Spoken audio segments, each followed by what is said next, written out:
Hey everyone, welcome back to Kitco. I'm Jeremy Szafron. Let's get you updated on the market-moving data this morning.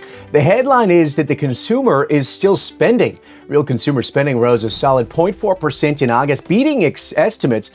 Now that combined with core PCE inflation print that just came in as expected at about 2.9%, and it's giving a little lift to the U.S. equities this morning. But digging into that same report, we see that the personal savings rate just fell to 4.6%, its lowest level this year. And this aligns with the University of Michigan's final read on sentiment, which fell to a dismal 55.1, with nearly half of Americans saying high prices are eroding their finances. So the key question this morning is the U.S. consumer strong or simply running on fumes? And meanwhile, look over at the hard assets. That geopolitical risk premium is flashing red. Brent crude oil, is on track for its biggest weekly gain in 3 months, trading near $70 a barrel on the news of Ukrainian strikes on Russian energy infrastructure.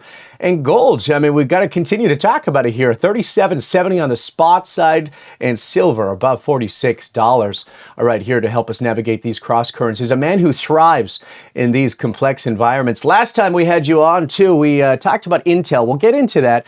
Let's welcome market veteran and author Clem Chambers. Good to see you, my friend. Yeah, it's great to be back.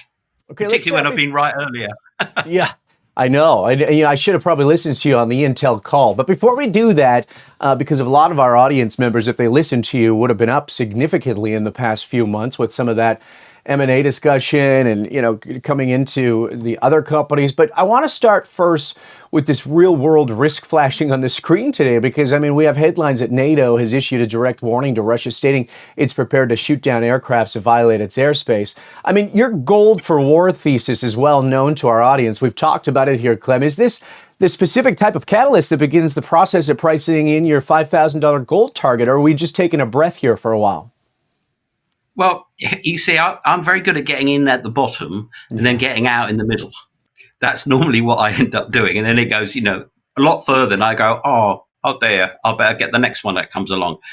So in my mind, when I first saw this, I thought, and I draw some, magic lines on the magic charts like people like me do. And I went, 2,500. Yeah, that's good. Oh, excellent. I'll do well for that. And then when it started, my lines started to say 4,500. And in my mind, 4,500, I'm going to be waking up at 3 a.m. in the morning and checking the gold price at 4,500. But in my marrow, it could easily do 10, but not easily. But 10 is the kind of holy cow. I need to get out. But 4 to 5 is near now, and I have high conviction that we're going to be getting there. That's my opinion. Yeah.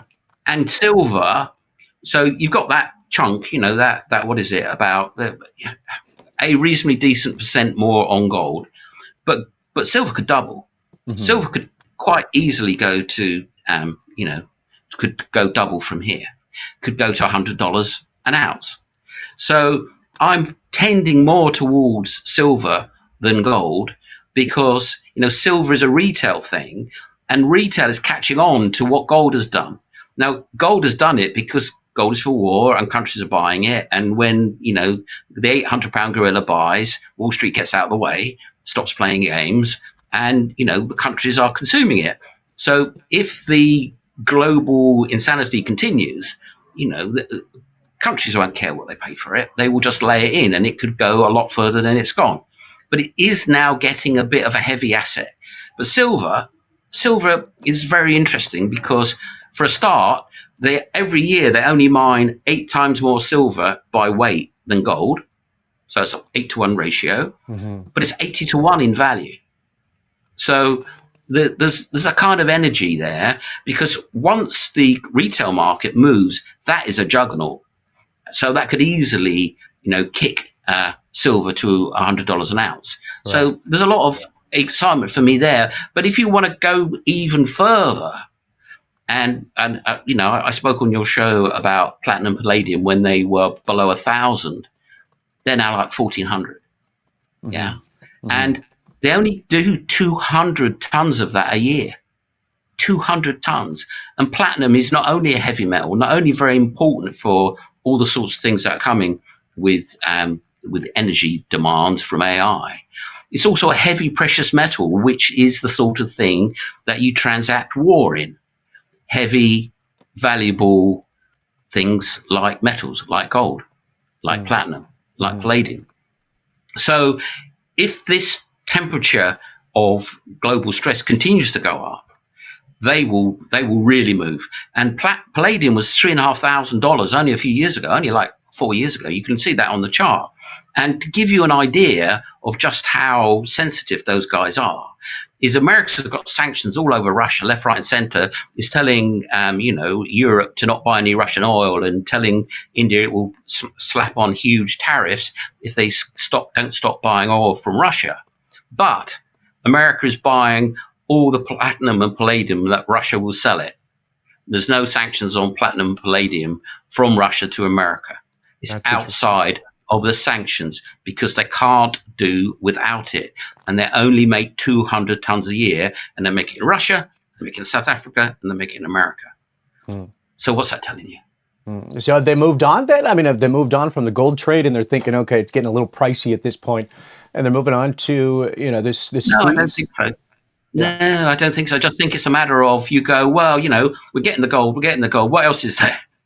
And, for governments trading using precious metals or reserve things as that kind of government to government currency, then it's only gold, but it has to be heavy because you have to transport it.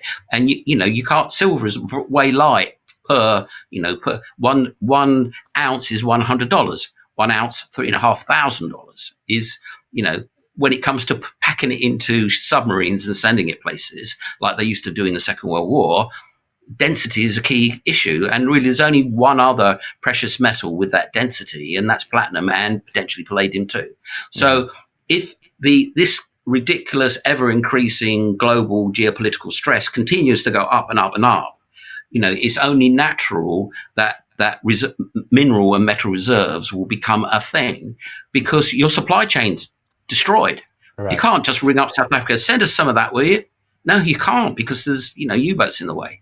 That kind of thing. So you have to have it onshore. So strategic reserves like oil, America's got massive strategic reserve of oil, for example, but you can't use that for money. Well, you can actually, but it's gold is the ultimate currency for war, and you start to spread out into other things that you need strategic reserves of: copper, manganese, germanium. I thought that's a flower, isn't it? But you know what I mean. All those exotic minerals out there, and America is moving on them to start to get them to be manufactured, mined, refined, processed from waste, because it realizes that supply chains, if push comes to shove, cannot be long. And in the end, you can really, you don't mind getting it from Brazil, because that's not such a difficult place to get it from, but you don't want to be getting it from Australia or Africa or from your enemy, or the person that you're having differences with. You have to have it to hand, and that is going to really moderate a lot of value coming forward. Because if you look at rare earth, what was going on? China was going, right, you've started making rare earth on your own without us. We want a monopoly of that. So I'll tell you what, we're going to undercut you, and you're going to go bust, because you work in a democracy. And if we undercut you because we subsidize our rare earth to a point where you can't even get close to competing, you'll go bust. So, Mountain Pass, you're doing it again. You've gone bust. Okay. That's what they were doing. So the American government come out and said to Mountain Pass, which has a history of this sort of stuff happening, they said, we'll pay you double. Don't care what the world price is.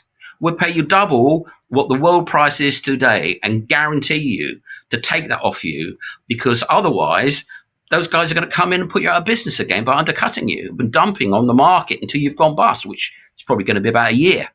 So we guarantee your manufacture at 2x of what the world price is. So you'll be in business, and we will have that strategic reserve. And that is the future of minerals. Well, I was going to ask you about this strategic reserve because, I mean, you've said obviously gold is the currency of conflict because it's what nations demand when they need to buy hard assets like steel and tungsten. You just kind of talked about it. But Clem, I mean, break that down. In today's high-tech military environment, is that still true? I mean, are nation states more likely to demand settlement in semiconductor chips or these advanced technologies rather than gold or even silver in the crisis? Well, you can't. At the end of the day, a currency is something that acts as a lubricant between transactions. Yeah. And we're not going to go back to barter. Oh, look, I'll have 6,000 NVIDIA chips if you send me 15,000 tons of tungsten. I mean, that will be the sort of thing that goes on. But ultimately, it's a currency that everybody agrees and everybody knows and everybody as forever trusted. That is what becomes that's what gold is. That's why gold is the currency of war and the currency. Well, I mean, the IMF has got mountains of it, for example, because it is the understood, tangible, everybody wants it under any condition, money out there. And it's heavy money. You see, if you look at the history of money, you've got three sorts of money. You've got gold, silver, and bronze. Yeah. Gold goes in a pot and you bury it in the corner of your house. Yeah, that's what they used to do. When your house burned down, you could find out where the corner of your house was and there would be your pot of gold. But you didn't go around with it. You didn't carry it about. You carried silver around and you carried that in a purse. Okay, and you would go, you'd buy, if you've got a big enough bag, you'd buy a horse or coin would buy you dinner, a small coin, or might buy you an inn for a week or whatever. That was reasonable size transactional money, $100 bills. Yeah, the copper was pocket money, which is why you find so much of it, because it was in pockets and would fall out. And that's what you buy your, pint of ale with. Yeah. And it's still the case that different monies have different use cases. Well, gold is intergovernmental money for governmental sized transactions when your bonds are no longer welcome. Yeah. Okay. So when you're in a conflict and people go, oh yeah, you could lose and that paper could be worthless. So send me some of the yellow metal, will you? I'll put it in a sub. I'll send it your way. Yeah.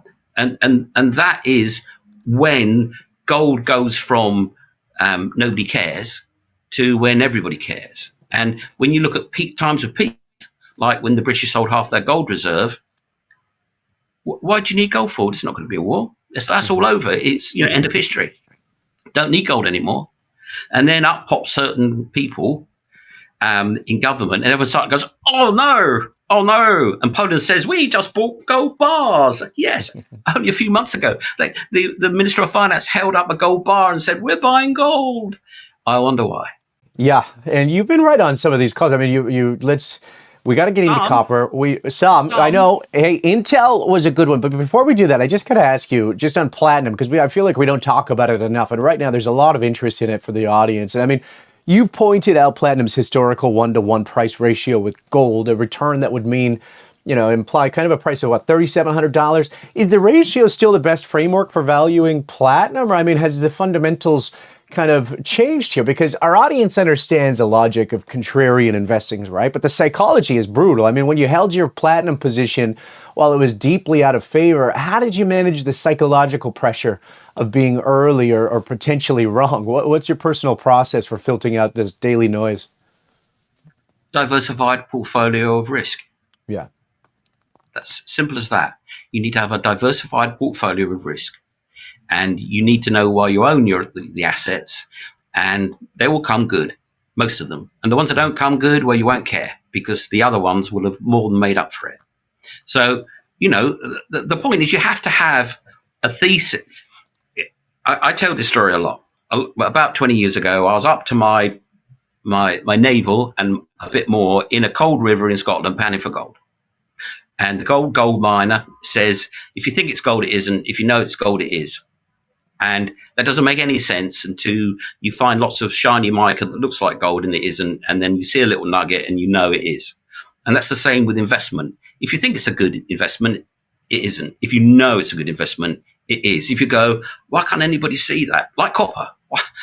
Why is copper where it is today when there's not enough of it? Nowhere near enough of it. And what's going to happen next is way, way, way more demand for copper than people are even better consider. Right? Before AI came along and set the world that they're going to boil the oceans. There wasn't going to be enough copper because of all the electrification. Okay, and AI's come along and probably multiplied that by 4. I mean, people think, oh, they're going to need a little bit more electricity now with AI. A little bit.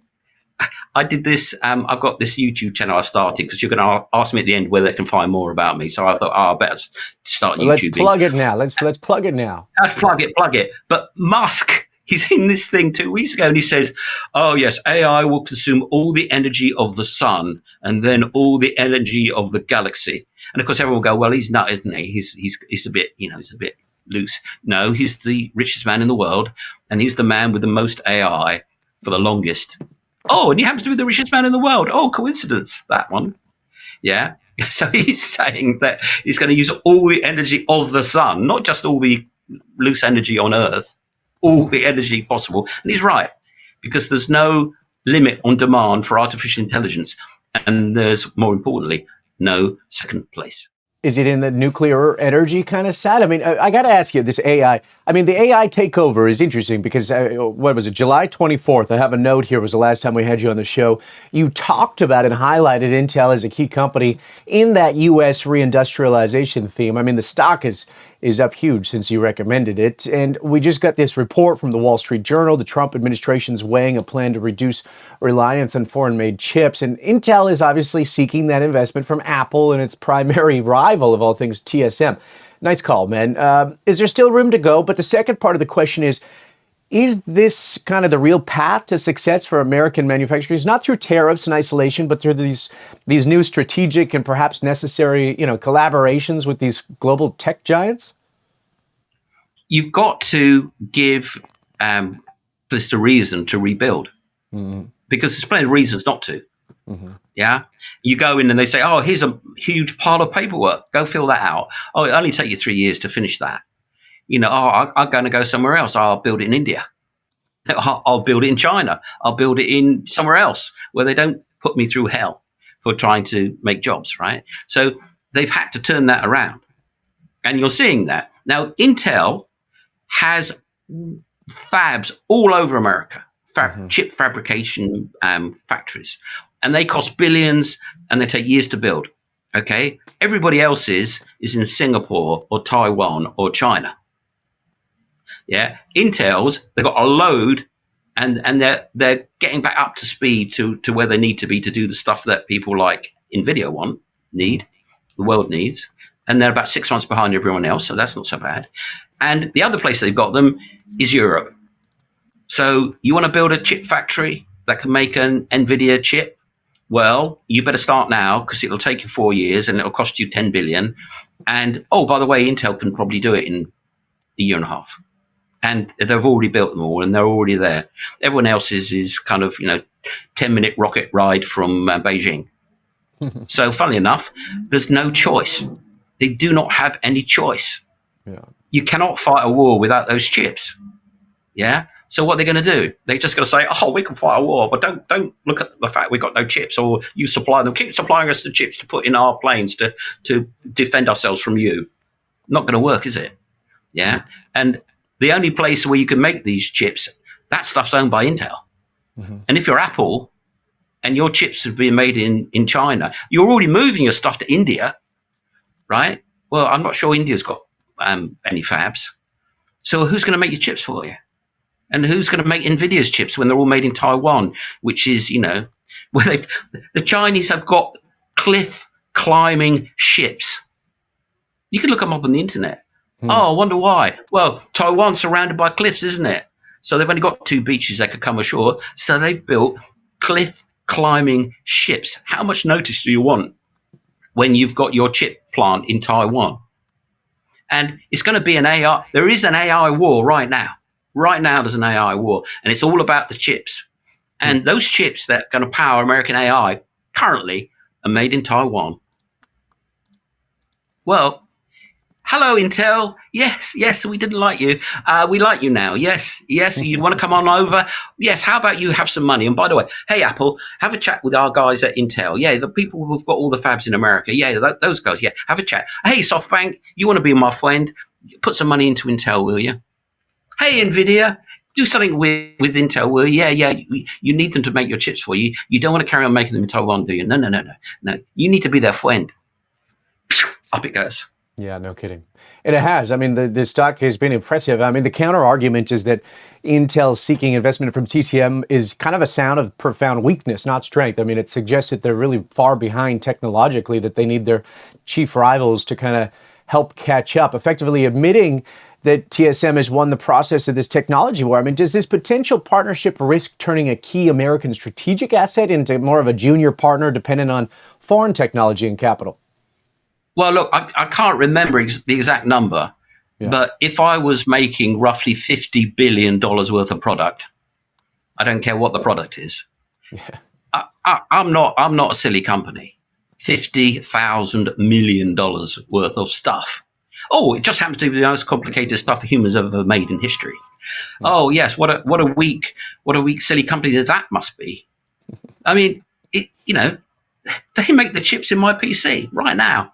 And it's, powerful machine. And they do umpteen billion. You got to look the number up yourself and get an accurate one. Umpteen $1 billion of it right now. Weakness? Umpteen $1 billion of the most complicated technology ever made. Don't underestimate that. Yeah, well said. Okay, I got to talk about this whole alpha rotation because, I mean, we talked about it recently about your own positioning, kind of rotating out of those some U.S. assets, right, and into U.K. and European value stocks as this hedge against the falling dollar. But then you look at the key data from the UK, it's quite concerning. I mean, we have this reports of a black hole in public finances worth tens of billions of pounds with significant tax hikes on the horizon. How do you find value in a market facing such severe fiscal and economic headwinds? Is this not a classic value trap? Well, I've never fallen into a value trap. I've been a value investor for 25 years. It seems to make me quite a lot of money. So I don't know anything about a value trap. I mean, I think Warren Buffett does value, doesn't he? Did he win one? Mm-hmm. Maybe he has. Mm-hmm. So, don't invest in value, invest in momentum, invest in this stock I want to sell to you. Because you really need to buy this wonderful growth stock. Yes, please take it from me and give me your fiat. Yeah. So, value, you don't want any of that. No, I don't have any of that to sell. It's already been sold. So, I'm value's been very, very kind to me over a very long time. So I don't believe in a value trap. Now, what you might say is this: if you look at an American company that makes paint, for example, and you look at an English company that makes paint, for example, exactly the same kind of paint, you'll find out you can buy it for about a third of the price, i.e. the company, or at least half the price. Well, why wouldn't you come and buy it then? Oh, funny enough, they are. Oh, funny enough, stocks go up when people buy them out like that. That the British stock exchange is getting strip mined of value. And it always already has been over the years. There's hardly any nice tech companies left because they've all been bought up. And if they haven't been bought up, everybody thinks they're going to be bought up. So if you hold those shares and the world comes a knocking and says, "Oh, yes, Britain, yes, you're selling your stuff pretty cheap. We'll have that then. Thank you." Mm-hmm. And that's what's going on. Yeah. And now you need to get out of dollars because Mr. Trump wants dollars to come down so the trade balance is better. And he wants interest rates to come down so there's economic growth. And he wants interest rates to come down so he can maybe get good midterms going. Yeah. So your dollar's coming down. Well, you need to be not in dollars, don't you? So you need to be somewhere else. Oh, you could be in gold. Oh, funny that. Oh, you could be in other precious metals. Oh, funny that. Or you could be in maybe stocks that are international. Oh, that's quite good. Maybe you could be in stocks that do the same thing as the ones you've got in America in dollars, but are in pounds or yen or in whatever currency that isn't the dollar. Funnily enough, all the international markets have been going through the roof. And it's because American investors have been hedging their dollars, if you want to put it that way. Because, if you make paint in England and you make paint in Germany in euros and you make paint in India in rupee and you make paint in Japan in yen and you buy all those companies and they all have roughly the same PE, well, actually a lot cheaper outside. Yeah. You've hedged your currency, haven't you? And that's your major risk is your currency risk. Yeah. Particularly now. When the audience looks for opportunities, I mean, everyone's trying to pick something. We don't need specific stocks, but we do need specific stocks, Clem. No, I'm just kidding. But I mean, Europe is the investable one. Is it the large cap German exporters who are less tied to the domestic economy? Is it, UK's energy and resource giants, or those deep value, like we talked about, those contrarian plays on the battered, the domestic facing consumer banking sectors? Well, you see, I think there's a wonderful financial advisor out there. Mm-hmm. And he's in the White House. And what he says, listen very carefully, very, very carefully, and go, what's the implication of that then? And then you'll go, oh, that means paint in Japan is going to be highly valued. I'll buy some paint in Japan. It's as simple as that. I mean, however much he amazes me, he has made me a lot of money this year because I just listen to him. And his guys, and they say these incredible things, and people can't wrap their head around the implications because they're too extreme. Yeah, I mean, that stuff, that tariff stuff. What's the implications of that? What is that really about? When you get past the buzzwords, what is that really about? Yeah, and you'll get lots of investment ideas once you kind of really, stop staring in the headlights like a deer and just take it as it, just think about what they said. Europe, you get on and deal with Russia. We've got to deal with Asia. Think about that. What do you need to buy? I think I need to buy European defense stocks. Up they went. Yeah. Mm. So the raw material for investments, it's all coming out of the White House. But a lot of people have a difficulty thinking about the implications of what is going on there, which are, absolutely striking and will do like Intel. Mm. I mean, if you're going to have this conflict, if you have to do lots of, defense stuff in Asia, well, that's where all your chips are being made. So, that's going to be kind of like difficult, isn't it? So what's the implication of difficulties in Asia with your chips when all your value add, all your NVIDIAs and all your Facebooks and all your Amazons, it's all coming out of Asia? What's the implications? Well, what could possibly go wrong? Well, find out and go long that, because they're going to step in and they're going to fix that. Like they fixed it. It was gallium, by the way. Gallium was. Gallium. There you go. They said, "Oh, we need to sort gallium out because if we haven't got any of that, we're scuppered." Yeah. Well, why wouldn't you have gallium? What could happen though you wouldn't have gallium? Yeah. Well, Oh, that thing. Well, think about that thing that would stop gallium being a thing that could come to America, and then think about that. Think about the implications of the other things. What about the other galliums? Yeah. What about people that mine the other galliums? What about people that have got gallium in Canada? Yeah. I mean, you've got to go short Eskimos because of what you said about Greenland, for example. You're listening, huh? You listen carefully to all these. I like that. Listen, I'm heavily short Eskimos. I'm sorry, Eskimos. I was going to ask you about, not about Eskimos. I was going to ask you about what you're short later. But okay, our time always goes too fast. But I need to quickly dedicate a segment to Bitcoin because you've had a unique and very accurate take on it. I mean, you exited your position at 100,000. The price is now holding, but really struggling to hold 110,000. In a recent Forbes article, you introduced this new theory of the drainers, you call it, Wall Street governments and these latecomers who you say are here to extract fiat from the system, not to build it, right? I mean, is that what's happening? Is this institutional adoption actually the Trojan horse that will ultimately suppress the price and prevent this next parabolic cycle? Well, if you believe in Bitcoin, you probably believe in the Bitcoin white paper.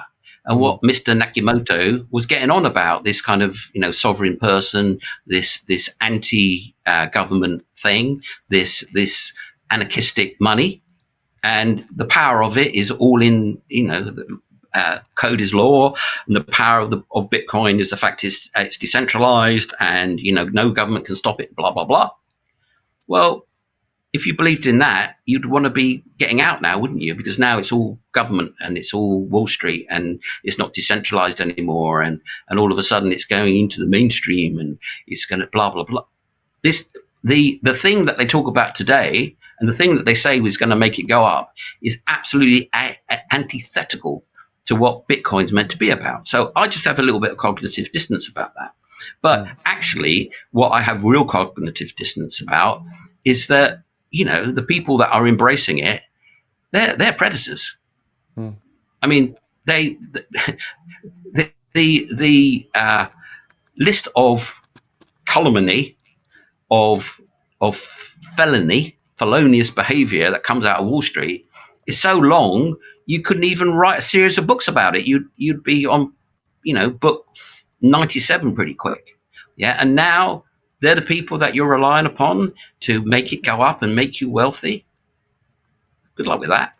Yeah. And government by definition goes around, finds ways of extracting value out of things.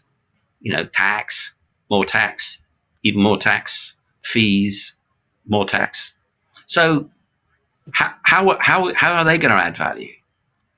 They're not going to add value. I mean, they're going to add stability, perhaps. Maybe they will add value to the overall ecosystem because it would enable the next generation of blockchain things, which I think is going to be exciting, is going to come. But the initial cryptocurrency money, private sector money, because that's what it is, private sector money. How's it going to be that the public sector are going to encourage private sector money? Don't know. Skeptical about that. Yeah. And this should be. I got out, 9 months ago, and I said this is near the top. Can't be bothered to wait for the next 20,000 because the top is going to. It will halve from the top, and maybe it's 100,000. It's not accurate voodoo that I predict. It's just kind of levels, and I'm happy here. I was in at 20. I'm out at 100. Thank you very much. Thank you for goodbye, and thank you for the fish. And it hasn't. And everyone said you're a fool, you're an idiot. No. Enjoy being poor and all that stuff. Blah, blah, blah. And here we are. It's $8,000 higher, and it could go up. If there's flash bang, it will go up. Yeah. But if it maintains the level of flash bangness that we're getting out there in the world, it could stick around here. What do you think the price at the end of this year? I mean, going into, what do you think? I mean, I know there's a lot of stuff in the backdrop here, but I was putting hands down the back of my sofa and hoiking out loose crypto and selling it today because, I was quite. I had it in my heart that Ethereum would go on a run, and it did. Yeah, and I kind of exited. I exited most of it. And then I thought, I'll leave some hanging around. You never know. And I kind of like Vitaly Buterin. He's cool. But I mean, on the Ethereum, there has been a recent little sell-off. I mean, our last time we talked, you characterized the altcoin market as a signal for the end of the cycle, and it was driven by novelty. I mean, we saw Ether, we saw Solana sell off, and it's been a pretty relative quiet and new token launches compared to the last cycle. What's altcoin market telling you? I like Binance Chain. That's the one that nobody talks about, and it just keeps going up. And I rate Binance, and I rate their coin. I don't have much of it. I've got shrapnel, but the alt season, so-called, happened last Christmas with the AI tokens that went ballistic. So it happened. Quite often people say this is going to happen, and it already happened. So you could say it's already happened. You see, I don't think I'm 100% right about everything. So I'm quite happy to have some Ethereum knocking around on the basis that if I've got it wrong, I'm going to go, that was nice. That was a nice car I just bought. So I don't mind having positions that run against my general trend, but I don't want to have a big position. I just have small side bets. Yeah. So I've had a side bet, few side bets knocking around, and I liquidated some of them literally. Actually, it was this morning. This is really getting tired, but it could carry on doing this. The one to watch is strategy, as in MicroStrategy, and that seems to be under a lot of pressure. And when this does come down, these crypto reserve companies, they're going to be the next people to be hung upside down by their toes for getting up to all sorts of monkey business. Interesting. So they will be the ones, some of them, not all of them, but definitely some of them will be the FTXs of this cycle. And so when you say strategy, are you looking at that as still upside? I mean, the data showing, I saw some this morning, that the corporate treasury buying of Bitcoin has plunged 76% from its peak. And the same data, though, does show retail-friendly products like iShares Bitcoin Trust pulled in $2.5 billion this month alone. How do you interpret this great divergence, corporate and this retail demand? The reserve strategy companies, they've been at these incredible premiums to the Bitcoin, and that don't make no sense. Absolutely do not make any sense. And when it doesn't make any sense, I do not trust it. I don't care what people say. Oh, it's stranded Bitcoin assets and all that stuff. And I go, I can't make up a good narrative on this. I can make up some bad ones pretty easily. So, if I buy a REIT with a load of skyscrapers in it, I'm going to get a discount generally. If I buy a company that's a trust that only buys farmland, it will be at a discount, not a massive premium. And, so I go, ooh. And, the king, the one that invented it, that all the other people are me tooing on, is strategy. And you look at their chart, and if that does not give you the scares, good luck. You're not a chartist at heart. That's a very bearish chart. Very, very bearish. And if we are to have the next crypto winter, which I've been saying for 9 months, I'm out near the top. There'll be a crypto winter coming, and it's going to be those reserve Bitcoin reserve companies and Solana reserve companies, they're going to be absolutely fried. And that will be, everyone will be running around, it wasn't me, I didn't do it. No, I don't understand. They stole my money. Even when they didn't, when they were greedy, going, yes, I'm going to make fortunes here. Yes. And then they're going to go, oh, no, I was conned. It's not fair, money. And that's what will happen in the next crypto winter, if there is to be one, which I believe 75% certainty. 75? And it can't be far away. Yeah, it can't be far away. No. I mean, if it wasn't 75% certainty, I would have a decent position because, if it's a 50-50, the upside could be quite decent. But around 120,000, I was saying that years ago. I was saying that the last crypto winter, we're going to go up to 120,000 from here. Yeah. Right. And then we did. And I was back in and around there. Because the same way I was out at 40,000 and then in lots of the alts and blah, blah, blah, I was out. Crypto winter, I was not out in a fur coat in the crypto winter. I was sitting on a sunny beach. Yeah. And then I got back into the bottom, as I predicted. And then I said it would go to 120,000. And when it went to 100, I thought, sayonara, it's all over to you boys. But the prediction in the future, rather than predicting the past part of this, is that we will have another one, and it will go back down to probably between 40 and 60,000. And when it does, you'll pick it up. There will be wailing and gnashing of teeth. I don't think I will. Okay. I don't think I will, because what I think will happen next, the real money will be. Look, I'm going to fork here. I want to do a crypto project, and the year is 2021. I could end up in jail. Really easily. I could fly into Florida to go to a Bitcoin show, and they could say, over here, sir, you're the person that's doing that crypto thing. Yes, we don't like that. Come this way. And I go, what have I done? I haven't done anything. Oh, well, we'll find out you have. Don't you worry. We'll come up with something. Our rule book is so thick.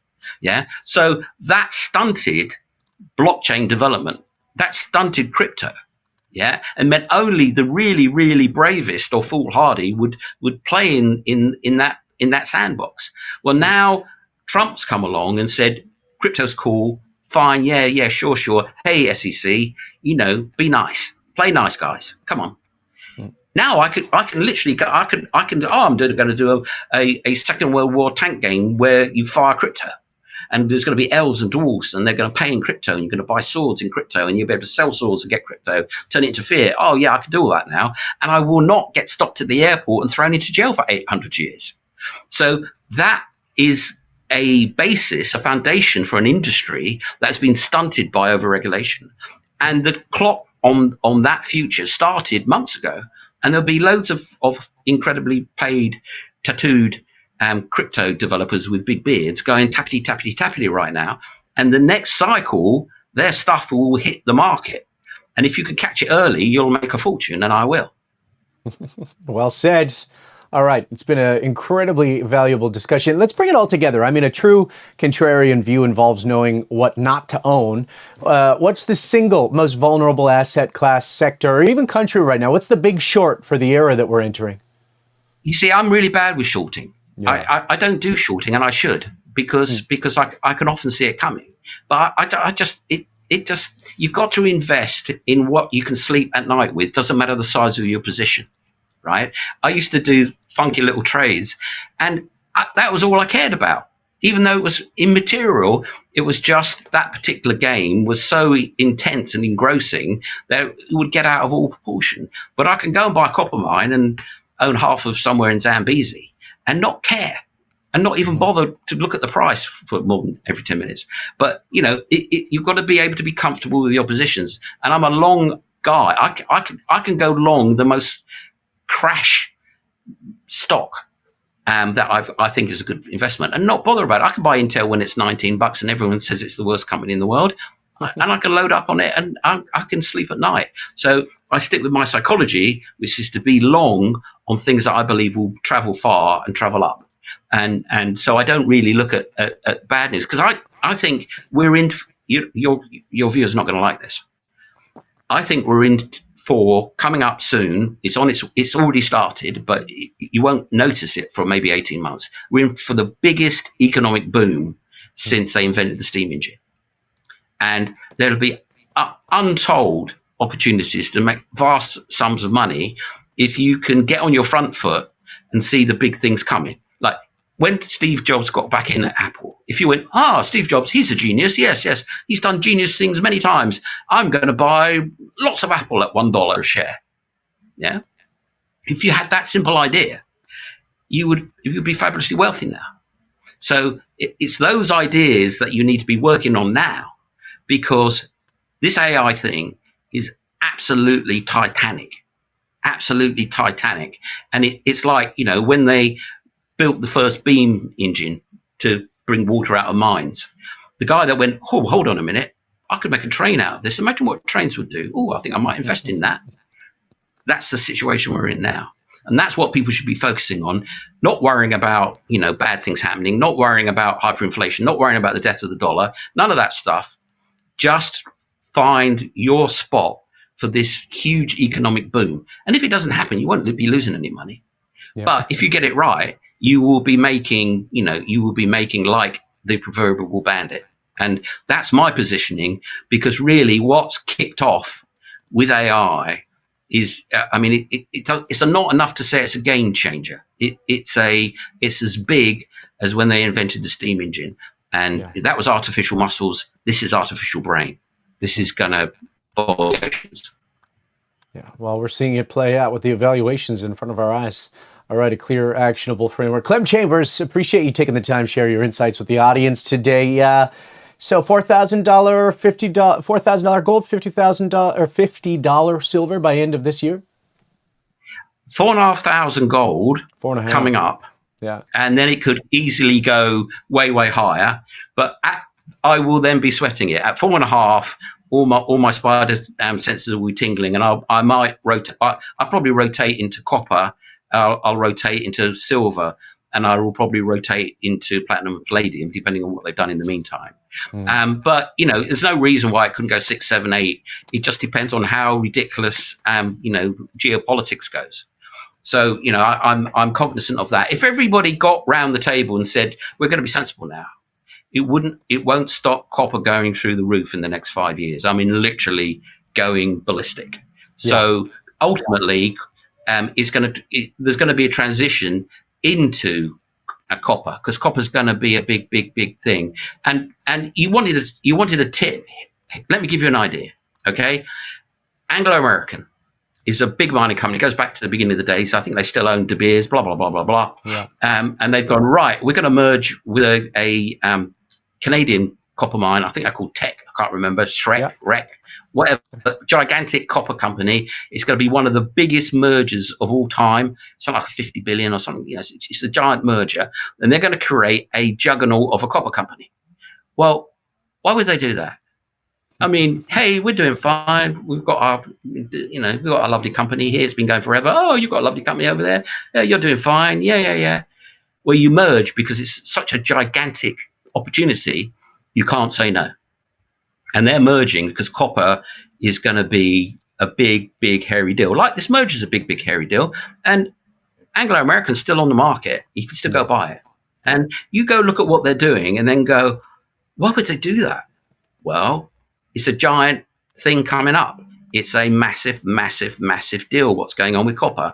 So as two really big copper companies, you say, oh, well, okay, we've got to do this. This is the big one. Let's get together. The fact that we might actually get a golden handshake and told to go away, that's secondary to the fact that we have to do this deal because what's coming up is so big. And, it's I said that to someone, it's like being given an insider trade. These utter insiders of the copper market and the mining have gone, oh, we just got to merge. I mean, we just have to do it because this thing is a monster. We just got to be number one in it.